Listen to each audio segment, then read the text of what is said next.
Le long mur impressionnant de la maison d'arrêt d'Amiens, ils le connaissent bien. 22 ans pour l'un, 1 an pour l'autre. Ça n'est pas la durée de leur peine. Gérard et Jean-Claude sont visiteurs de prison. À chaque fois, c'est le même rituel. Beaucoup de portes, de contrôle dans ce milieu clos.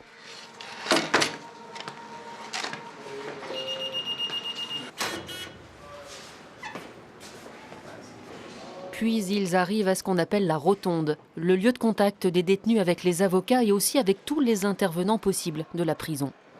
Alors installez-vous cabine 3 et 7.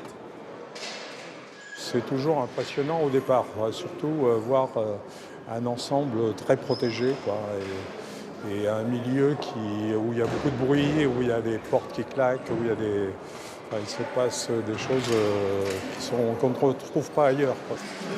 Les deux visiteurs partent alors attendre chacun dans une minuscule pièce le détenu qui a sollicité la visite. Des prévenus ou des condamnés, le plus souvent isolés, avec des parloirs qui tardent à se mettre en place lorsque la famille est éloignée ou lorsqu'elle a coupé les liens du fait de l'infraction commise. Salut, tu vas bien? Ça va, bien.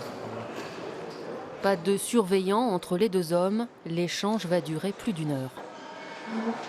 Bon, est-ce que tu as des nouvelles de tes enfants, là? Non, toujours pas. Au niveau des enfants, c'est toujours assez compliqué, donc... Ouais, d'accord. J'ai l'impression des fois d'avoir pris une double peine carrément. J'ai l'impression d'avoir pris 6-7 ans, si c'est pas plus. Parce que les journées sont tellement longues. Une personne en détention, souvent, a beaucoup de souffrance à exprimer. Et nous sommes là pour un petit peu entendre cette souffrance. On n'est pas là ni pour faire de la morale, ni pour pleurnicher. C'est simplement une écoute bienveillante, mais ça se limite à ça. Tous deux sont sensibles à la question de l'enfermement, à la vie qui bascule un jour. Lorsque Gérard était en activité, 2 de ses élèves avaient leurs parents en détention. Jean-Claude, lui, a été témoin de moralité dans un procès de cour d'assises. Je t'avais dit, c'est très compliqué ici pour travailler, c'est très Bah oui, il n'y a pas assez de travail pour tout le monde. Mais il n'y a pas assez pour tout le monde. Et puis, Comme tous les visiteurs, ils ont suivi une formation sur le milieu carcéral très particulier. Une enquête a été menée sur leur personne. Moi, c'est un regard d'humanité, un regard de contact avec des personnes qui sont là pour payer une faute, hein, et ils sont souvent d'accord que bon, ils sont là pour ça, mais néanmoins ils vont sortir. Et le milieu carcéral, c'est un milieu quand même difficile, et ils ont besoin d'avoir des contacts, une humanité.